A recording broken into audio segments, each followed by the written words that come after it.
Hello and welcome to another special episode of Unstoppable Overcomers with our amazing guest, Donna Eller.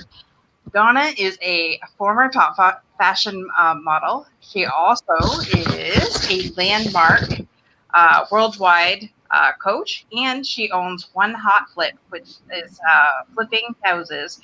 So, Donna, I just want to welcome you to the show, and I am super honored to have you here. And I'm so excited for our guests to listen to your story because you are absolutely amazing. Thank you. So, yeah, believe it or not, the author of my book is Overcoming Mediocrity, and it's Fearless Women. Yeah, you've got it. Oh my God. I've got the book and I read your story, and I'm like, I have to have this woman on the show because I knew, well, we have a mutual friend, Kimberly Genovese, and Kimberly introduced us and said, you need, because I had opened my show up to cancer survivors at any given time. They could come on and share the story, provided it was in my schedule to do it. And then I read her story in this book. Ladies and gentlemen, you need to get a copy of this book. She's like, okay, girl crush, first time in my life. I'm like, seriously? I was floored. See, show them my hair because that's what I miss the most. Like I look at your hair and you have dark hair, but I was the blonde, on the other side. The other side. Right there. There she is. That's my hair that I miss. But I do have curly kind of, new hair. But that hair means survival. Yes, it does. Just because I mean, a lot of people don't lose their hair, and some people do lose their hair during treatments. And I'm just like, you're just thankful that you're here. Second chemo, and it was on the pillow. It was gone. I mean, all of it gone in like the second chemo. Oh, really? Yeah. Oh, wow. Now, I don't know. At the Windsor Cancer Clinic, they prep patients for that.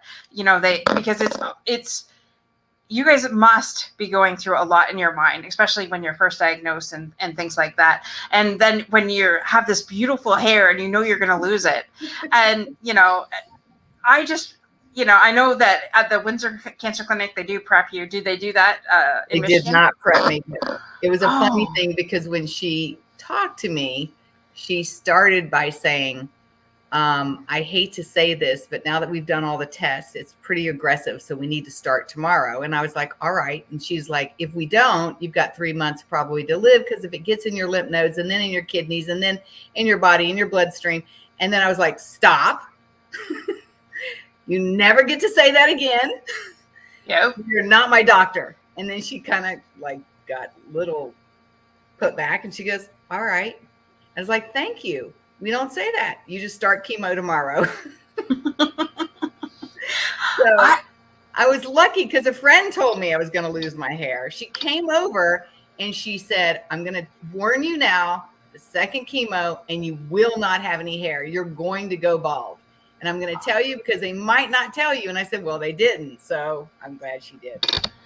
I find that very weird that they didn't tell you that. But wow, like, talk about be prepared. So tell us a little bit about you, Donna. I mean, I only did touch the highlights, but you are an amazing woman. I listened to I had the pleasure of talking to you for over an hour, and I could listen to you all day. But just tell us a little bit about your background, and we'll go from there. Okay, my background is that I'm originally from North Carolina, and my dad was in the Air Force. So I basically flew around the world. I was born in England. My brother, Mickey, was born in Germany. And my other brother, Tommy, was born in Texas. But we've lived in a lot of different states. And then, I would say it's a funny thing. My mom said that I kind of popped out saying, kind of telling her what to do. It's like I had attitude right from the get-go. And I would strut and kind of do this, 3, 4 years old strutting, right? So yeah. I think I had the model walk before I knew it was a model walk. So I believe it. And somewhere in high school, I had started having a complete breakdown with who I was. And so I switched my name to Marie, which is my second name, Donna Marie. And I had like identity crisis at like, I think it was 13 or 14. And that's when I said, I'm going to be somebody. I'm going to leave this little bitty town, Tarboro, that has population 10,000. I'm going to do something.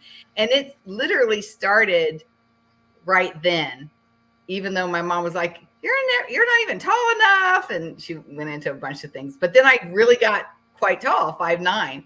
And then she's like, well, maybe you could. And I'm like, I think I can. And it turned into some crazy dream I had. So I thought Miami was the place to do that. So I went to school down in Miami, and I'm playing volleyball on the beach, and somebody found me and said, hey, do you want to do a commercial? And I was like, yes, I've been waiting. That's how it started. It just happens like that. You're on the beach and all of a sudden, hey, you want to do a commercial? Yeah. And then and then it was pretty fast after that. I did a Bacardi's rum commercial, and then pretty much the modeling agency signed me. And then she said, we need to get you to New York. And then I quit school and left my stuff there and flew off to New York. And then New York, Milan, Paris, Hamburg, Munich, back to Milan, Paris, London, and then finally New York. But it was about 8 years in Europe. Wow. And I think I left with $500. Oh my gosh. And what an experience that would be. Like, were you just like on cloud nine the whole entire time and just thinking, okay, what's next? And then just go after it? I just was that it was going to happen. Right. It didn't occur to me any other way, but that of course that's going to happen. Mm-hmm. That's just how it occurred for me. Right. That is awesome. The power of intention. It's going to happen, so it does. And that is powerful. Yeah. That is powerful. Wow. And then really, you could say that at the end of my career, I had a little bit of a meltdown because I didn't want to go into the sophisticated division. I love the story, by the way. I love the story. And I was in by this time I had already gone through Click, Model Management, Ford, and I was in Wilhelmina. So I'd already kind of jumped around a couple modeling agencies in New York City. And by the time I got to Wilhelmina, I was told that I needed to go to the sophisticated division. And I was having a pretty big meltdown. I was like, I don't want to go over there. That's the old people. It was so funny. And I resisted for 3 years, and I basically went out of existence. They stopped giving me auditions. They stopped everything. Thank God a girlfriend of mine told me about this 3-day class that I could take that would transform my experience of how it was for me. And I went and took it. And then I got, oh, I'm a beautiful woman. I had this transformation. I was like, wait a minute, I'm a beautiful woman. And I walked in and I just walked over to the table and I was like, I need money and I need it now. They started to laugh and they were like, you won't do what we have. We already know you. You've been here a long time. We can get you a job tomorrow doing my mother's catalog, like a catalog my mother would look at, wearing a shower cap. And I was like, no, I don't want to do that one. And they were like, there you go. And then they were like, well, how about a cannon towel? But you got to be naked and you got to get in the shower and then you got to get out and you have to do. I was like, no. And they were like, see, we told you. And it kind of went like that for a while. And then all of a sudden I was like, all right, I'm going to take that shower cap one because I need the money to take the course. And I want this course. Right. And I went and took the course and that was it. That was history. I got that I was a beautiful woman and I went back and I got an Oil of Olay commercial, a Dove soap commercial, a coffee commercial, a Sears ad, playing a pregnant mom, And it like catapulted me into another modeling realm, which was pretty exciting. And you also, didn't you help form a union for the models as well? Yes. And I jumped on board with a bunch of very powerful women that were forming at the time. I think it was going to be a union, but they ended up calling it the Models Guild.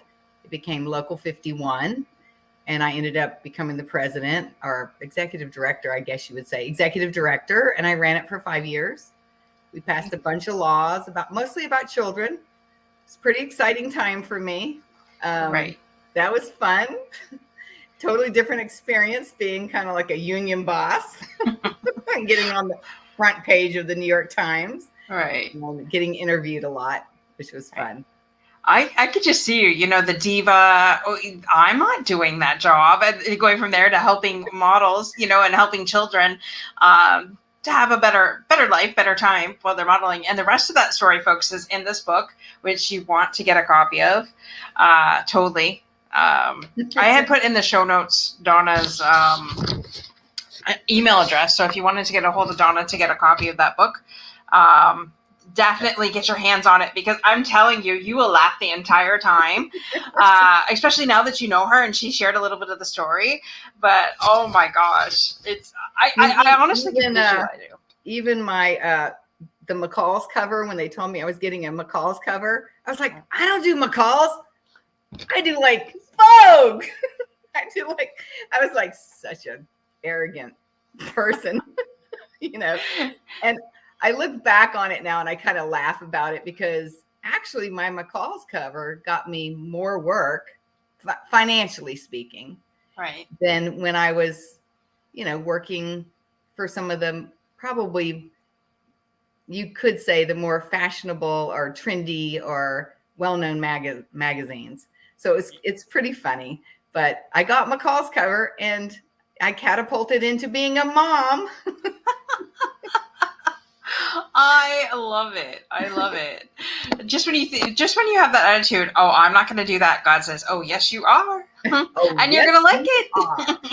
And you're going to like it, and you're going to do it, and you're going to go home and cash the check. Exactly. And so when did you go? You had done a little bit for Keller Williams too, right? Yes. That was kind of at the end of my career. So kind of toward the end, I started cashing my checks. About 40 years old, I decided I need to get out of this. So I went back to North Carolina and I started flipping houses. And what was really great about it was it gave me an opportunity to really be with my family for the last 2 or 3 years before my dad passed. So I worked a lot with a lot of friends. It was fun.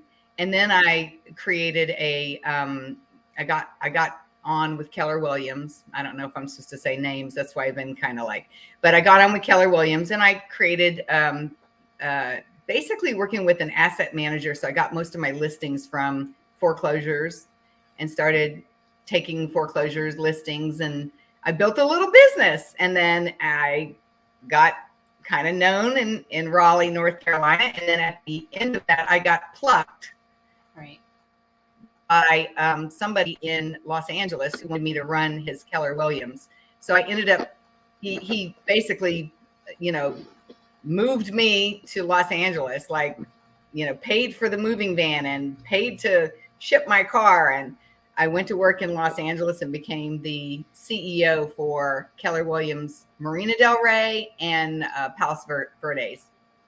Wow. And it was about an 11-year stint. Wow. And so do you do the construction yourself when you flip houses, or you just have that somebody else do that? Go, you are working for me. You are working for me. Love it. That's the diva. That tile and those paints and that floor covering. I don't do anything. I pick the tiles and the coloring, and I like to do the design work, basically. Right. I mean, if you think about it, a fashion model likes what? Likes color, likes, what's fashionable. And that kind of is like taking my fashion elements and putting it into a home, right? So I started doing that. And then I ended up in Phoenix, Arizona, and I was flipping houses there recently. And then I got proposed to. Ooh. So I moved to Detroit, and I'm now flipping houses in Detroit. which comes to the story of how you actually met me. Yes. Okay. So yes. How you actually met me was about the cancer. Yes. And the thing about the cancer is, which I'm I'm grateful and I'm blessed because when I met Brian, I didn't know this was going to happen right from the get-go. And I had been here less than 6 months and found out I had cancer.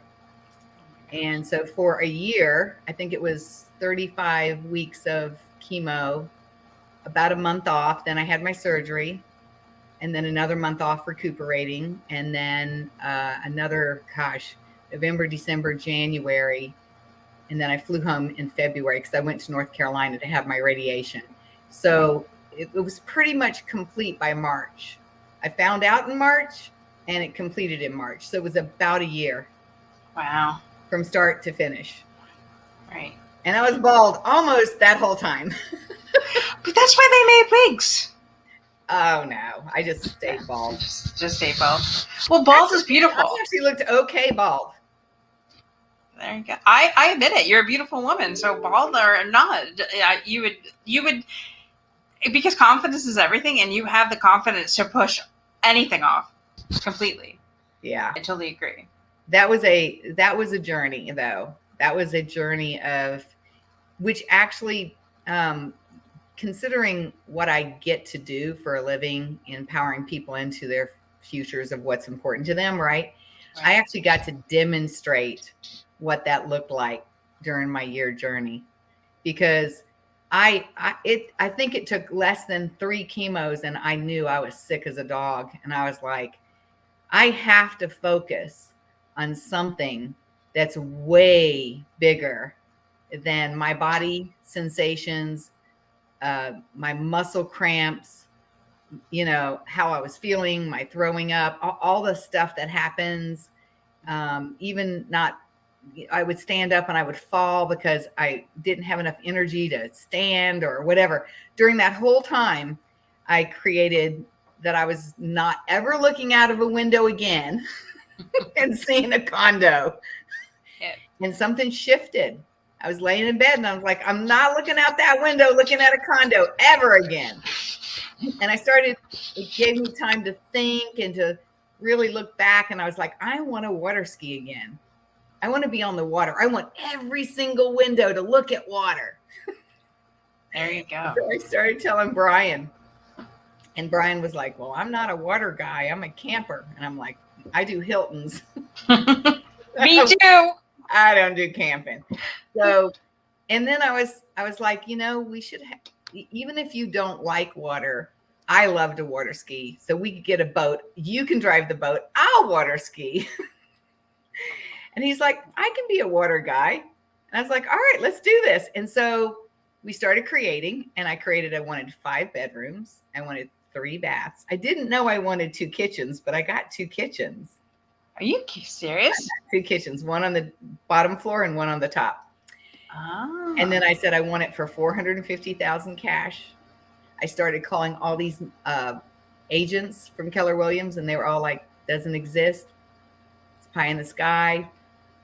It just doesn't exist. You'll never find 450 on a lake in Michigan. Doesn't exist unless you want a shack. And I said, okay, then it's going to be my lake house love shack. That's what I called it, right? And I want 4 to 5 bedrooms and 3 baths. And I kept saying that. And they were like, it doesn't exist. You'll get 2 bedrooms and 1 bath, or 3 bedrooms and 1 bath. And I said, and I don't really want a shack. I really want a brick house that's, it could be old where I can renovate it. I said, it could be something that, you walk in and kind of go, green bathrooms. Yeah, that got to go. Like anything like that, I can visualize what it could look like. Right. And I told him I had the cash to be able to flip it. And he started going, I'm sorry. And I'm like, okay, then you're not my agent. That was like, next. Exactly. Next. This went on like 4 people until I found this young lady who said to me, I will take you out. And so every week she came and got me. And Brian would either pick me up and walk me around the house, like carrying me, or the 2 of them would, do like this and take me around the house. Right. And I bid it on 5 houses. And on the 5th one, I got my lake house love shack. There we go. For $450. Oh my gosh, that's amazing. So I'm still laughing about it because I'm sitting in it right now, right? Yeah. And if I showed you out the window, you'd see the construction that's happening because we're building out one more bedroom and we're putting underneath the master, there's going to be my private office.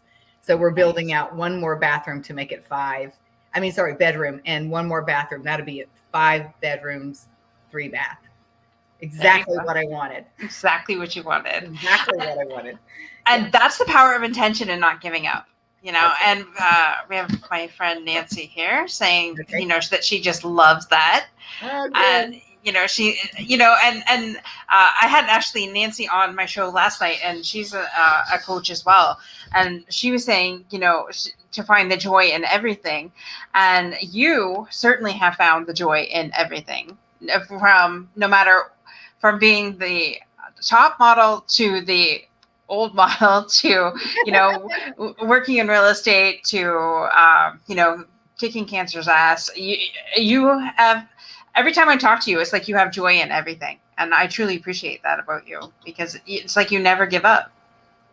Well, I don't know how to actually say this other than if you're living into some kind of a future that really does fulfill on what's important to you, it pulls you into a whole new way of thinking that you can be joyous about, instead of focusing on your body sensations or how you're feeling, or I don't know, what you look like, or because I didn't look real good during that time. I looked pretty sad. I'd put on the smile to put a picture on Facebook because people kept sending me flowers. I must have gotten, I don't even know, 100 vases of flowers. Wow. It was that made my week pass really well. And lots of cards, lots of Facebook messages, Instagram, like that. Nancy says that's beautiful. Now, have you gotten flowers since then, though? I want to know. Yeah, because people you need to set up. Oh, that's good. Yeah, somebody just sent me some. Oh, that's awesome. They said they saw my hair. She sent me some flowers. I saw your hair. But hair grows, right? And your hair, and that's the main thing. So can you, if you want to answer this question, you don't have to. When you were first diagnosed with cancer, what was going through your mind? First, well, my mom had breast cancer. She has 4 sisters. They've all had breast cancer. It's all 5 of them. And my grandmother had breast cancer. So there was a lot of cancer in my family. And then I got breast cancer. So I already had, from a long time ago, the doctors had pretty much said to me, you need to be on a major lookout all the time because it's almost predictable that you will. And so when they said it, I was like, there it is. You know, like, there it is. Yeah. And with your attitude, it's like, okay, it's one more thing. So let's just, what's next? It's almost what it sounds like. And I've had other things that were pretty major, like when the World Trade Center went down, my building was the 3rd one from the World Trade Center. So the windows blew. Oh, right. My. So that took a beating on me because I ended up sleeping on people's couches for like 6 months. Oh my gosh. I've got a couple of those under my belt. And then the Floyd flood actually flooded my town in Tarboro, North Carolina. So a lot of my cousins and aunts had their houses flooded. So that was a yikes. Yeah. Wow. And so there's been some, things that I've had to deal with that I would say aren't very happy, but when you've overcome them, right? That's how you get in a book called Fearless Women. Exactly. And somebody says, oh yeah, she's definitely a fearless woman. There she is. Oops. There we go. You have to do the opposite when you're on camera. Yeah. Yes, that is Donna with her nice long hair. With my Which hair. she'll get back. Yes. That's right. When I modeled, my hair was very short. So. Okay. Yeah. And Nancy says there's quite a list of events. I did not know about the Trade Center. Yeah. She is a fearless woman for sure. Thank you. And she's in the book Fearless Women. So totally get your copy today. contact Donna, and actually I'll put your email in the notes again, but they are in the show notes, but I'll put it in the comments as well, just so people have it. So do you mostly only do like people who are overcoming cancer? Is that the major thing for your podcast? For my podcast, the original podcast is people who have gone on to overcome basically any obstacle in their life, and to help others along the way with that, or to at least inspire other people, share their story. And I believe that everybody in the planet has a story to tell. And I believe that we are all connected somehow. And I believe that by sharing your story, you have saved somebody's life. And I had a coach that said, you are selfish if you keep your mouth shut. And for years, I kept my mouth shut and I didn't do anything. A little bit about my background for those of you that this is your first time tuning in. So I was bullied for my weight during school. I had very low self-esteem, which then, because my self-esteem was so low, I was in abusive relationships, both professionally and personally. My parents have been chronically ill pretty much as far back as I can remember, anything from heart strokes, kidney failure, cancer right now. And now my grandmother has dementia, and my uncle took his life Christmas Day 23 years ago. So to say that my life has been full of ups and downs and twists and turns. And in those moments, there was moments that I too suffered from anxiety, depression, because of how I felt. Like when you're in those abusive relationships, those people make you feel worthless, and it's hard. You feel like you're alone, and until you decide enough is enough and you step away from that and then start surrounding yourself with amazing people. And that's how I kind of dug myself out of my rut.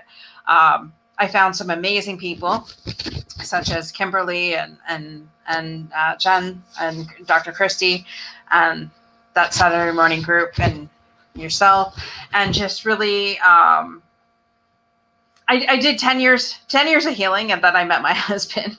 So I didn't actually think I was actually gonna find somebody. Right, someone is crying for help. That's totally true. So I had said to a girlfriend of mine, I should write a book about my life, and she said, you absolutely should. And I said, well, no one's going to read it. Who am I? I was like some country hit from Windsor, Ontario. And she says, I'll read it. So I said, okay, whatever. So for 6 years, God was like bugging me about it, bugging me until the pandemic hit. And that's when The Overcomer was born. So The Overcomer was born, and then I said, okay, but that's not enough. I had this coach that said, you need to go live every day on your Facebook page, and you need to share what is going on in your life. You need to be vulnerable. You need to get out there. And I was the girl sitting in the back corner. I am a people person, but I observe. I'll help you out in any way I can, but I didn't ever want to be front stage. And here I am, the next Oprah. Because you're definitely front stage now. front and center, having my own show, encouraging people, inspiring people to say, hey, if I can do it, they can do it. And I'm nobody special. I'm just like anybody else that's out there. There's nothing special about me other than the fact that God said enough is enough hiding. You need to get out there and you need to start sharing your story, because like in the moments where I felt so alone, I could be in a room full of people and feel very alone. And this says that's the way it's done. And I never wanted somebody to feel like that ever again. I if I could prevent one person from either taking their life or getting out of that abusive relationship or finding a better way of life, then I had done my job. And so I mostly look for people that, have had overcome something. And actually, when I had Dr. Christy on the show, she goes, yeah, but I've never been abused. I've never done this. I've never done that. I said, but you're number one, a doctor. You're number two, a mom of 3 boys.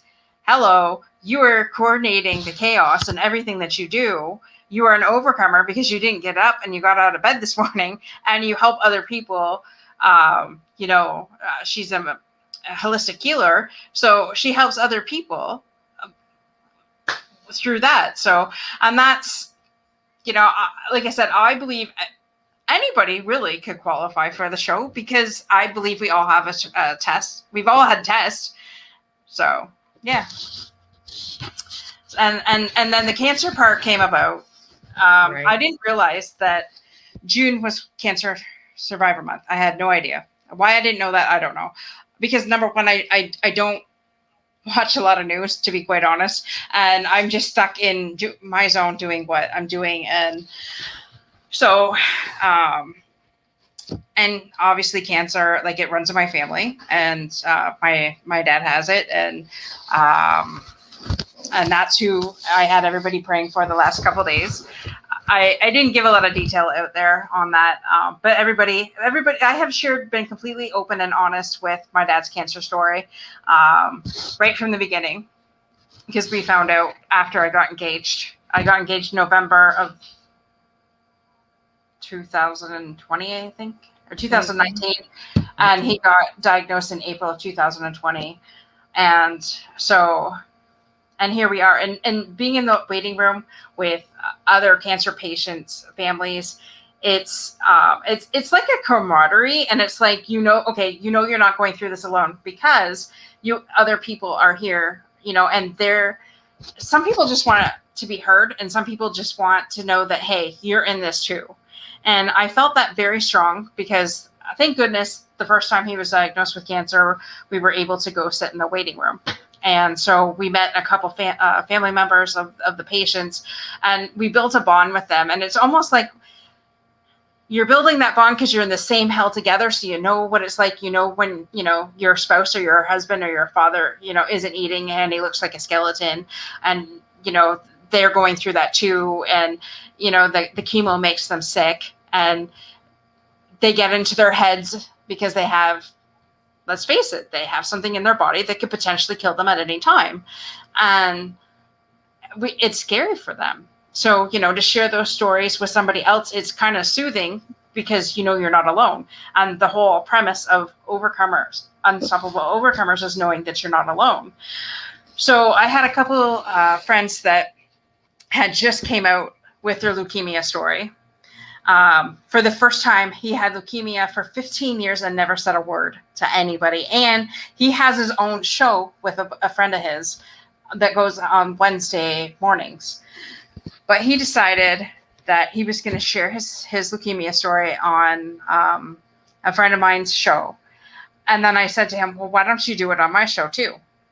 More exposure, because we were radiating real. Because how real can you get than puking your guts out from treatments, right? So, and that's how it all started. So then I thought, okay, in my heart of hearts, I've always wanted at Christmas time to go to the sick kids hospital, love on the kids, do whatever to make them happy, because let's face it, they're there for a reason, and it isn't a good reason. So then I got in my head, well, maybe we should do this for the cancer ward here in Windsor, Ontario. Once it opens up again, who knows? I heard we're going into a fourth lockdown in the end of September, but who knows? So, that started. So somebody said, yeah, let me know when you do that, because I wanted to.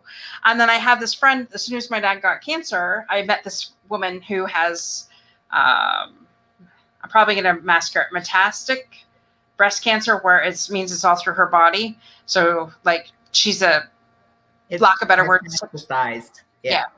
She lack of better words, is a ticking time bomb.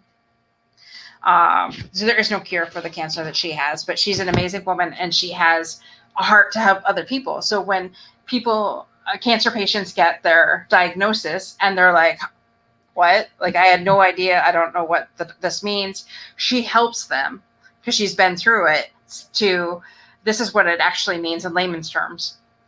So, and it's funny because when I've opened the door, it's just, there. And so then I decided, because I wanted to honor cancer survivors, because I mean, you guys are fighters, like true fighters, and and not every day is good.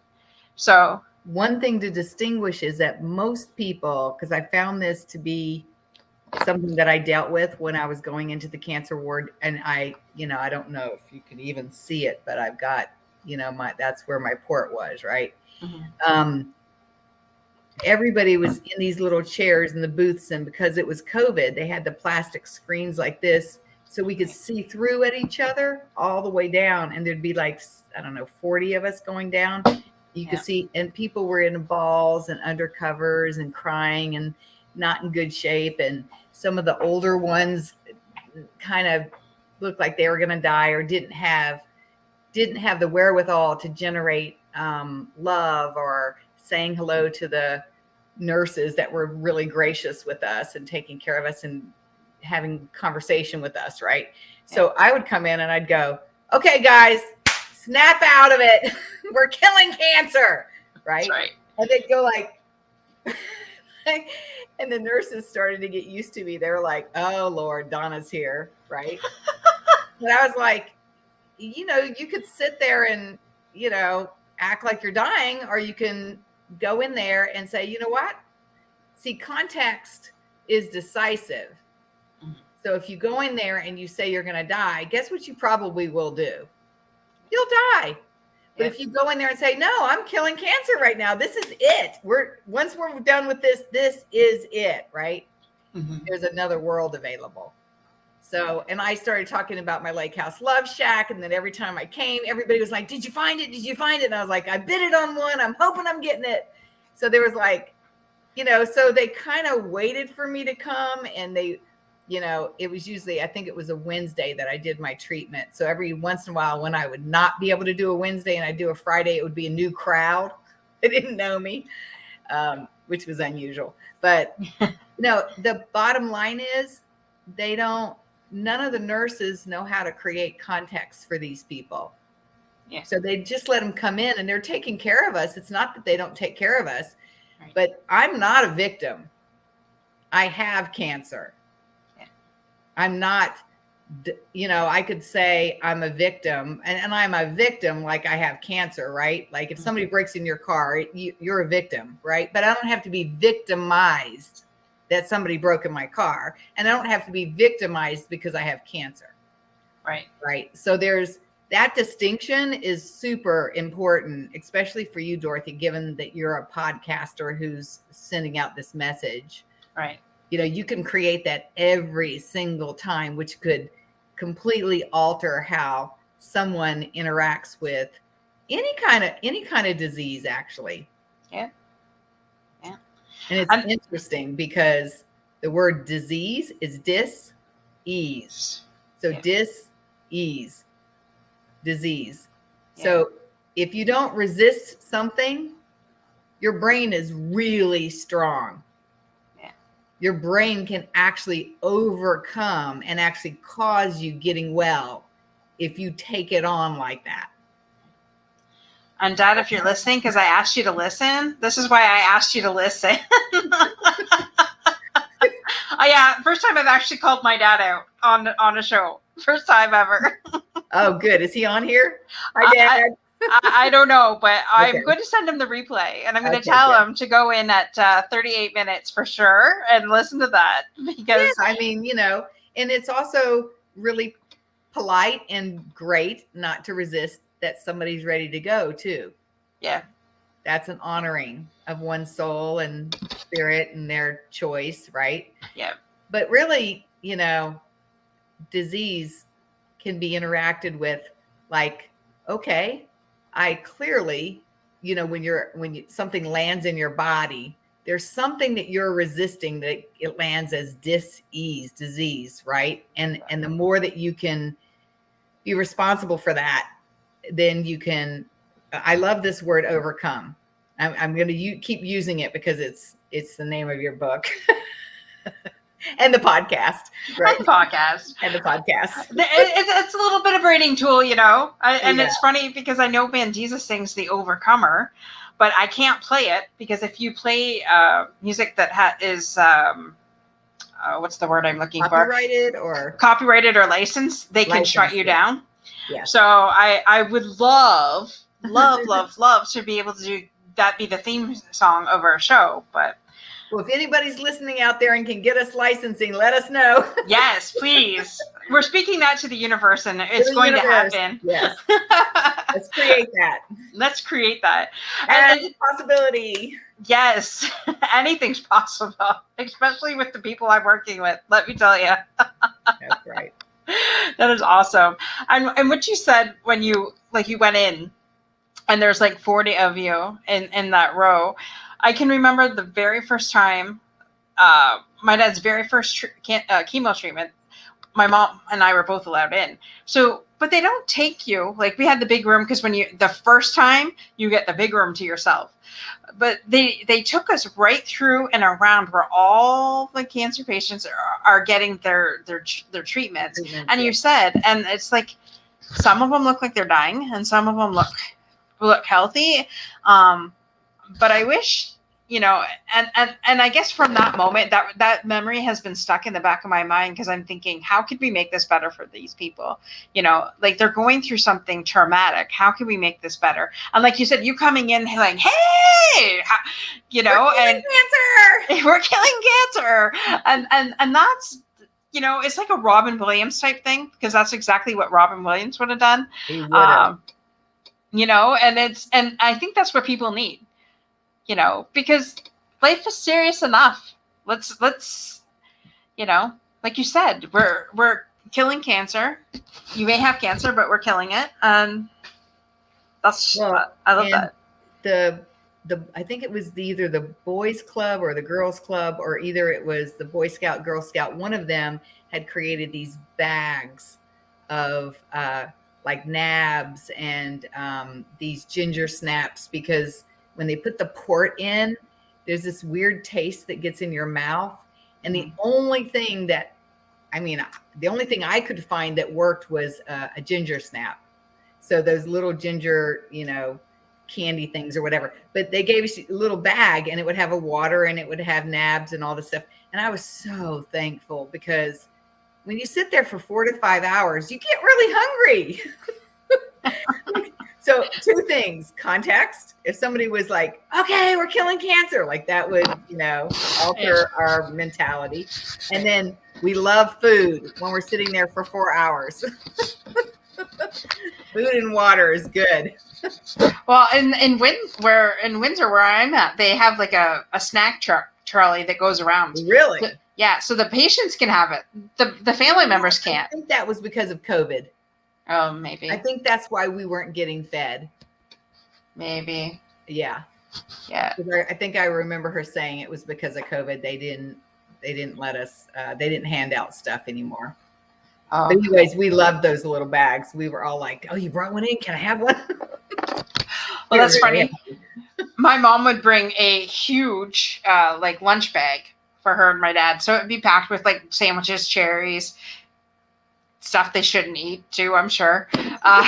Cookies, which Mom, quit giving Dad sugar. Sugar is not our friends right now. No. So anyway, so I know she had stuff packed in there, but then, like you said, because I think I know they gave her crap one day for having the big bag, but I don't know. My dad would fall asleep. So now your dad, did he go home today? Yes, actually, just before we got on the show, Donna was in the back green room, and I had to take a call. And yes, my dad is home. Okay. So I want to thank everybody that has been praying for my dad around the world, because it literally has been around the world.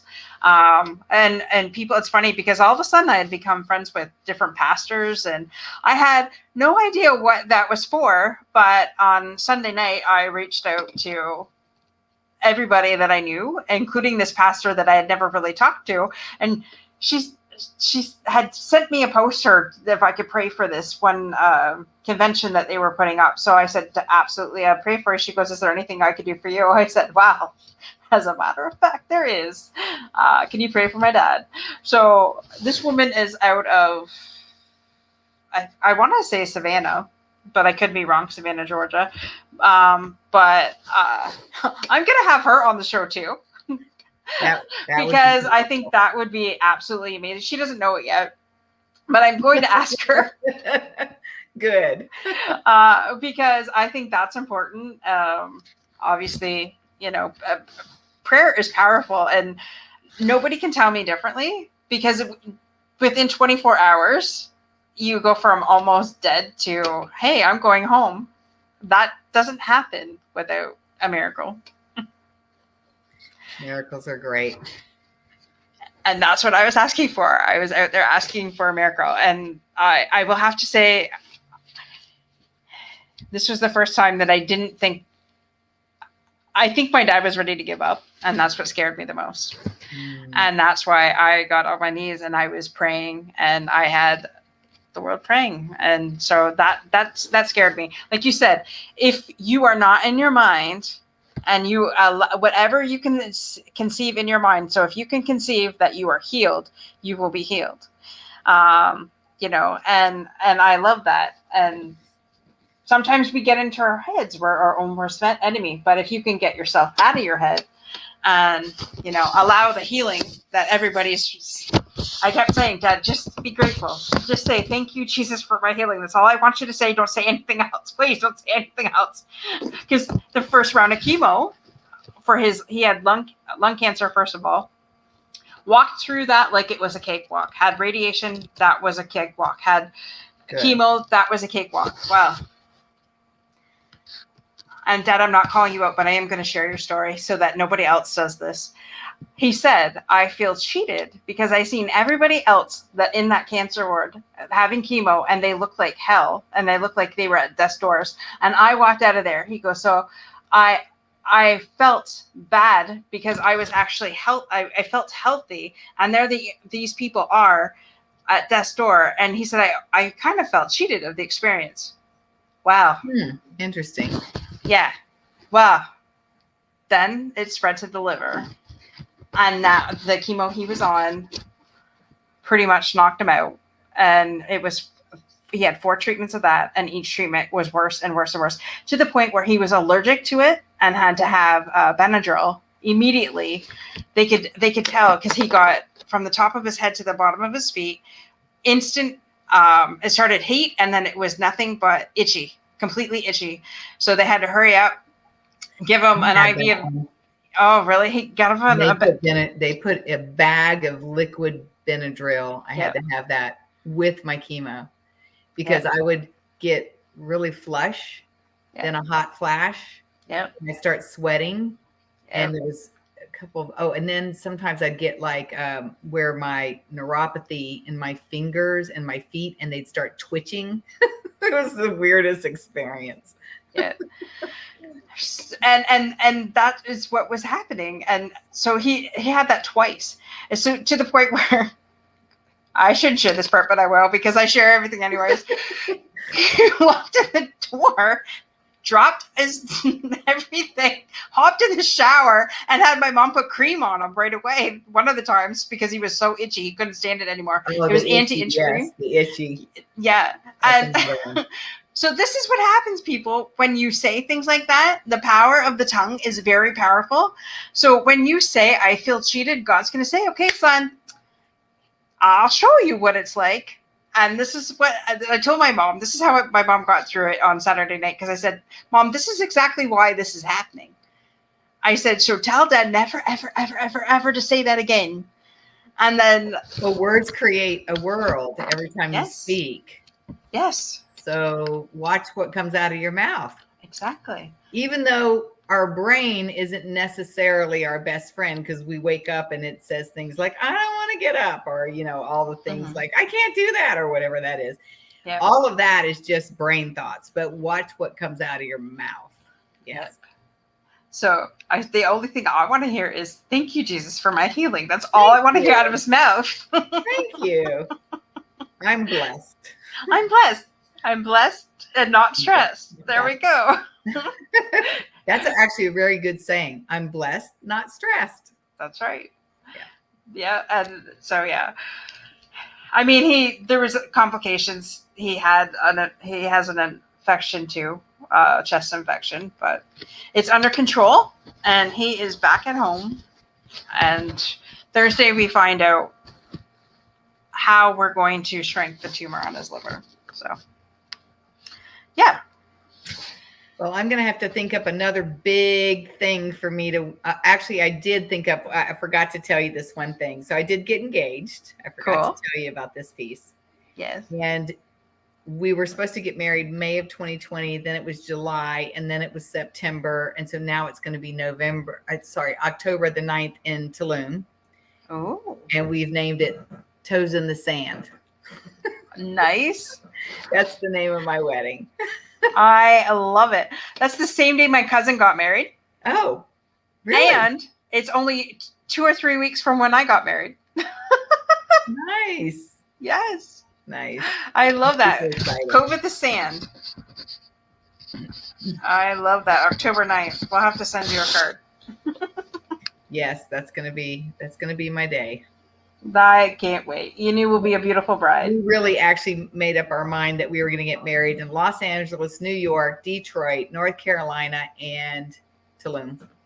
We're just getting married everywhere. So everybody who knows us gets to come and see it. I love We don't want to do too large of a group in one place. So we're going to do little bitty mini ones all over the place. So everybody gets to come. That's awesome.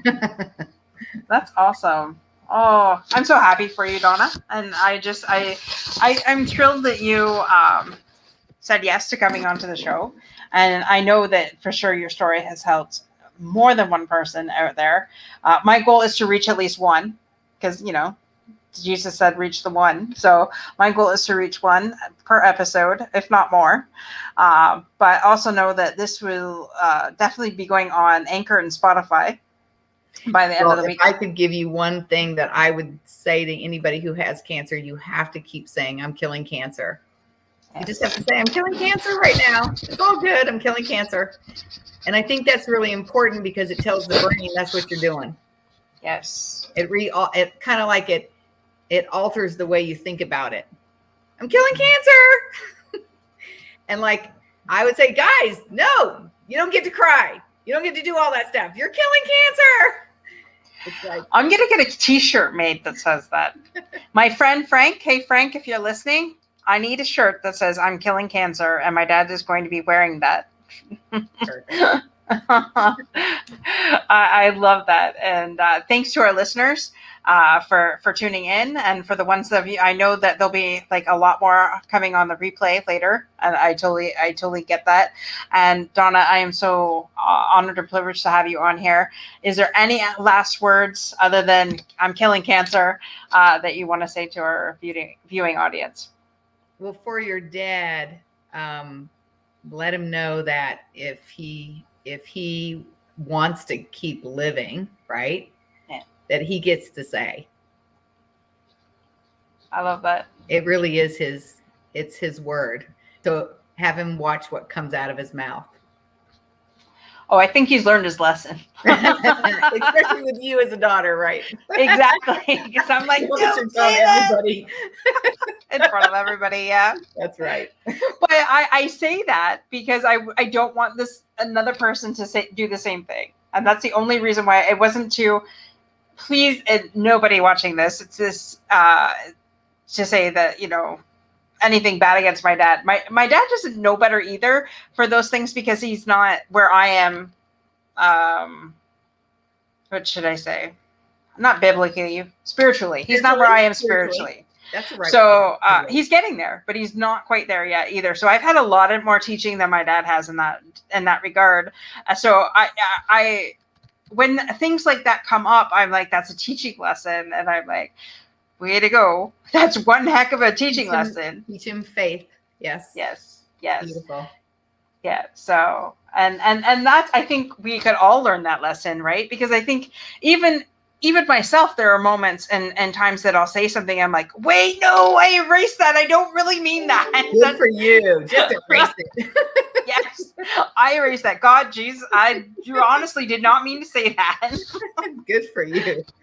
So, because we do say things sometimes and then we go, why did I say that? Just go, Erase that whole thing. Let me say it again. Mm-hmm. Exactly. And I am sure, like, I've only been a Christian for 10 years, so still fairly new in my faith. And, I know that there's been people that have been Christians their entire life, and they still, still say stuff that, probably should not have said. and that's the beauty of going, okay, wait a minute. I don't mean that. This is what I actually mean. So, well, I appreciate you raising the level of consciousness that's on the planet, because it does make a difference. It and does. I know we will at least impact one, probably more, from the podcast. Yes. We will, because this is going, like I said, this is not going anywhere. It's going to go viral is where it's going to go, but it's not leaving here. So this will be on here for people to listen to for generations to come. We're leaving a legacy tonight, Donna, of faith, hope, love, and overcoming, and being completely 100% fearless. And I'm just throw some fun in there too. Fun, yes, fun and fun. Like, if I can't have fun in what I'm doing, I don't want to do it. So, funny you said that, because there's a future thing. There's a future thing coming with more fun, but I can't say anything yet. Okay, later. But anyways, again, thanks for coming on, and thanks to our listeners. And you all have an amazing night. And again, our next show is Monday with Valerie Mark. Valerie is a documentarist on top of tons of other things that this lady is into. So it promises to be a great show. So please tune in for that. And with that, everybody have a blessed evening, and I'll be right with you, Donna. Okay. Thank you. Thank you.